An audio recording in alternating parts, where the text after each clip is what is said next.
Welcome to my science planet my dear children. मेरा नाम है फहीम सिद्दीकी। आज हम स्टडी करेंगे क्लास 9 की science chapter 3 atoms and molecules. Last video में हमने स्टडी करा था law of conservation of mass. Law of conservation of mass कहता है कि रिएक्शन से पहले और रिएक्शन के बाद में जो मास होता है उसका जो टोटल मास होता है वो कैसे रहता है, इक्वल रहता है माय डियर चिल्ड्रन। आज हम स्टडी करेंगे law of constant proportion. Law of constant proportion जो है वो प्राउस्ट ने दिया था 1779 में दिया था। इनके अकॉर्डिंग इनका कहना था कि लॉ ऑफ कांस्टेंट प्रोपोर्शन में जो प्रोपोर्शन होता है मास का वो क्या रहता है, वो कांस्टेंट रहता है ऑलवेज। चाहे जैसे कि अगर हम वाटर लेते हैं, वाटर को अगर आप जो है चाहे वाटर आपका अमेरिका में हो, चाहे वाटर आपका ब्राज़ील में हो, चाहे वाटर आपका इंडिया में हो, कहीं पर भी हो वाटर, चाहे वो किले का हो, चाहे वो आपका बिस्लेरी का हो या कोई सा भी वाटर हो, तो उसका जो प्रोपोर्शन होगा वो सेम ही रहेगा। वाटर जो मिलकर के बना है माय डियर चिल्ड्रन, किससे, दो हाइड्रोजन के मॉलिक्यूल्स है और एक मॉलिक्यूल्स ऑफ ऑक्सीजन है, उससे मिलकर के बना है।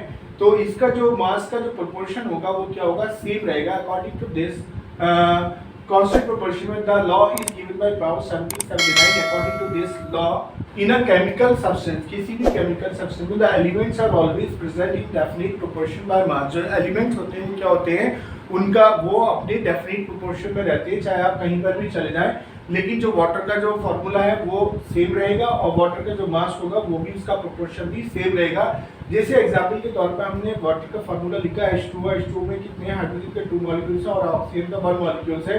ऑक्सीजन का जो एटॉमिक मास है और हाइड्रोजन का जो एटॉमिक मास है वो कितना हो गया, यहाँ पे 2 हो गया, कितने 2। इसमें क्या है, 1 हाइड्रोजन एटम जो होता है उसका कितना होता है, 1 mu होता है या 1 u होता है। तो यहाँ पर 2 है तो हमने 2 रिटर्न कर दिया। ऑक्सीजन के कितने होते हैं, 16 है, तो 16 का कितना मास, इसका जो मास हुआ माय डियर चिल्ड्रन ऑक्सीजन का, तो कितना होता है 16 mu होता है या कितना होता है u होता है। तो हमने इसको अब देखेंगे तो 2:16 में हमने लगा दिया। इसको 2 से हम 16 को डिवाइड कर देंगे तो कितना आ जाएगा, 1:8 आ जाएगा। वैसे ही हम यहाँ पे दिखा देंगे हाइड्रोजन ऑक्सीजन। तो हाइड्रोजन और ऑक्सीजन का जहाँ भी रेशियो आप देखेंगे तो कितना होगा, 1:8 ही रहेगा माय डियर चिल्ड्रन।